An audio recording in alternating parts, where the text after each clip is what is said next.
begin by asking you, what you said in there seemed to be that you were saying you don't have any particular problem with testing, just not a single set test. Is that an accurate summation of what you've been saying this morning? Well, I think the first thing that we should lay down very clearly is that policy should not be led by dogma. When we're dealing with education, if we believe in the principle of parental choice, then there has to be flexibility within the system, and there has to be choice within that system. It's very clear to me that there are parents who choose to use the grammar schools, who want to have a specific education for their children, and there has to be some mechanism put in place to ensure that those children who are pursuing and best able to pursue an academic future have that possibility open to them. Equally, we should not underestimate the very real importance to our society of bringing forward people with the right skills and abilities to do all of the other essential jobs within our community if we are to have a progressive society in Northern Ireland. So whether we have a mechanism by way of a test, or whether we use computer adaptive profiling, whatever the mechanism is, I think there is a need for us to have an academic selection of some kind. I'm open to consider what the best method is, but I don't think we should have a method where we replace one test with 5 tests. That's hardly the way forward. You said there that you favour the computer adaptive testing. That seems to indicate that you're moving towards a position whereby you would support some sense of continuous assessment, a year-long process whereby children would be streamed at the end of that, as opposed to an on-the-day test. Is that really what you're saying? I have some misgivings about the shock and instant effect of one test summing up a child's ability, and I think the year-round or career-round determination of the ability of a child is a better way to go if it can be properly put together, and I'm told that a lot of work is going into that at the present time. Well, how far away in reality are you then from what Katrina Ruan are saying? Well, she's essentially saying more or less the same, that there should be no test at the end of the year, that the child should be assessed on the performance throughout the year, moving to the next stage. You're not that far away, are you? Well, the difficulty isn't so much at that stage, it's what comes thereafter. The Katrina Ruan model is more of a one-size-fits-all approach, and I believe that we need the greater flexibility in terms of the expertise that we will have in the various schools and the concentration that there will be in various levels of education. So if people were willing to negotiate these matters, I believe they could be overcome. But simply telling people the way it's going to be is not the answer to dealing with education. I met with the church leaders just a few days ago, and I found people who have very different backgrounds, educational systems, are prepared to sit down and talk, have dialogue, and see how they can move forward.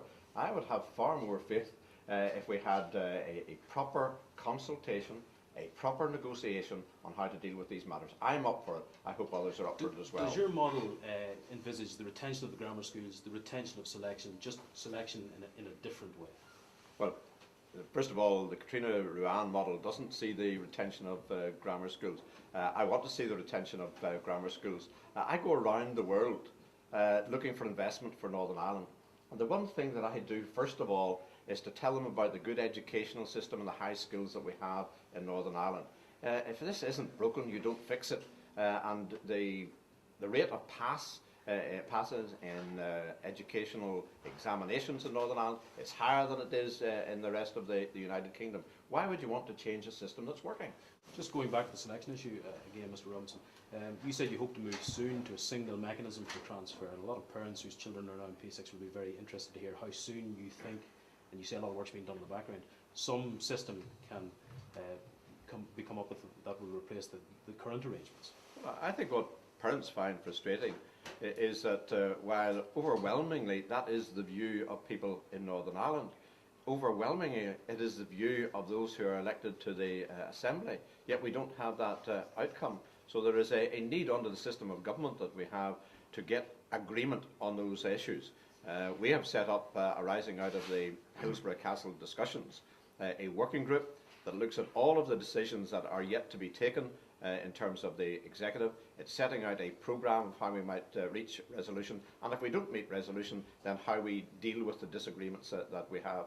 And I don't think we should be playing politics with the future of young children such as you have seen today.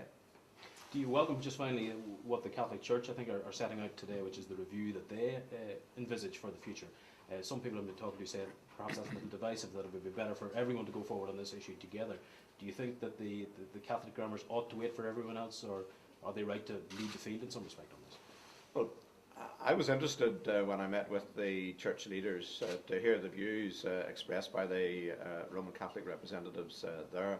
And I think there is a willingness on their part, as with all of the other church leaders, to play a full role in trying to resolve this issue. Unless we have some political leadership on this matter, I think we lose the general goodwill that there is in the community to resolve the educational problem.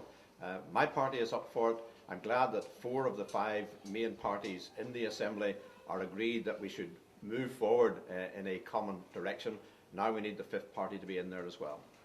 Thank you very much. Mr. Robinson, the Education Minister has not shown herself particularly disposed to negotiation on academic selection. In the run-up to the general election, can you give voters any particular hope by illustrating what sort of roadmap you have to move this forward and to get some sort of agreement? Well, we set out the roadmap at Hillsborough. We agreed to set up a working group that would take all of the issues where there were executive papers that had not been agreed, or where there were decisions that had not been agreed. We have given an all-party group of the executive the task of codifying all of those issues, seeing what progress has been made, and setting out a programme to resolve the outstanding issues. So we have the mechanism in place to do it. Now we need the political will on the part of all of the parties to achieve it. But that has been what has been missing all along, hasn't it? Political will from Sinn Féin on this issue? Well, one of the things that was missing was that the only things that got onto the agenda of an executive meeting were issues that the First and Deputy First Minister were agreed should be on that agenda. We now have a mechanism where those issues can be discussed. They couldn't even be discussed in the executive up until now. Now we have a mechanism for the discussion of outstanding issues. So hopefully when we discuss them and we're prepared to deal with them that way, we can get a resolution. Okay, thank you.